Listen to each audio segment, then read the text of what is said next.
سے صدائیں بلند ہو رہی ہیں، وہ فلسطینی ننھال کیسے اور کیوں کر زندگی کی رہنائیوں سے ہمکنار ہوں گے؟ وہ بچے جن کا سارا خاندان ایک حملے میں جام شہادت نوش کر جاتا ہے، وہ فلسطینی ماں کیسے اور کیوں زندہ رہ سکے گی جس کا لخت جگر اس کے نگاہوں کے سامنے چھلنی چھلنی کر دیا جائے؟ وہ معصوم بچے کیسے اور کیوں جیے جو ڈاکٹر بننے کے خواب تو دیکھ سکتے ہیں مگر اس خواب کو تعبیر نہیں دے سکتے؟ برادران ملت، پیغمبر اسلام کا فرمان تھا کہ مسلمان ایک وجود کی طرح ہے۔ میرے منہ میں زبان بار بار بند ہوتی چلی جاتی ہے، میرا ذہن مفلوج ہو جاتا ہے جب میں باہر سے آواز سنتا ہوں اسلام امن کا پیغام دیتی ہے، اسلام محبت کا نام ہے، تو میرے رونگٹے کھڑے ہو جاتے ہیں۔ بیت المقدس کی دیواری پکارتی ہے کہ دیکھ اب مجھے بچانے کے لیے کوئی ایوبی نہیں آ رہا۔ کہاں ہے عمر فاروق جس نے بیت المقدس کی چابی حاصل کی تھی؟ کہاں ہے طارق بن زیاد جس نے ہسپانیہ کے ساحلوں سے کشتیاں جلا کر راکھ کی ڈھیر میں تبدیل کر دیا تھا اور پاسپائے قبول نہیں کی؟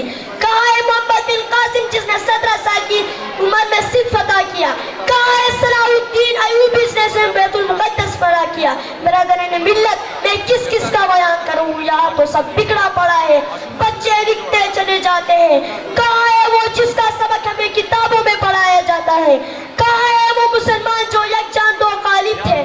آج کا نوجوان محمد بن قاسم نہیں بن سکتا، آج کا نوجوان اسنوی نہیں بن سکتا، اس نے بتوں کو توڑ دیا تھا۔ آج کا نوجوان بتوں سے پیار کرنے والا ہے، آج کا نوجوان طارق بن زیاد کی طرح کشتیاں چلانے والا نہیں، یہ صرف سگریٹ چلا سکتے ہیں۔ پوچھنے سے تب پتہ چلا کہ اسلام امن کا درس دیتا ہے، اسلام امن کا درس دیتا ہے۔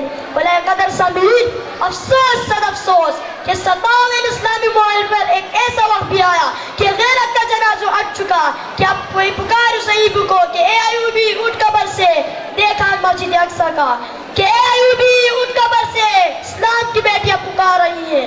بیچ کر تلواریں خرید لیے مسئلے تم نے، بیچ کر تلواریں خرید لیے مسئلے تم نے، بیٹیاں لٹتی رہی اور تم دعا کرتے رہے۔ مہمان ذی شعور، میرا سوال ہے آپ سب سے کہ آج تک ہم نے فلسطین کے لیے کچھ کیا؟ کچھ نہیں، سوائے مذمت اور چند دنوں کے بائیکاٹ کے لیے۔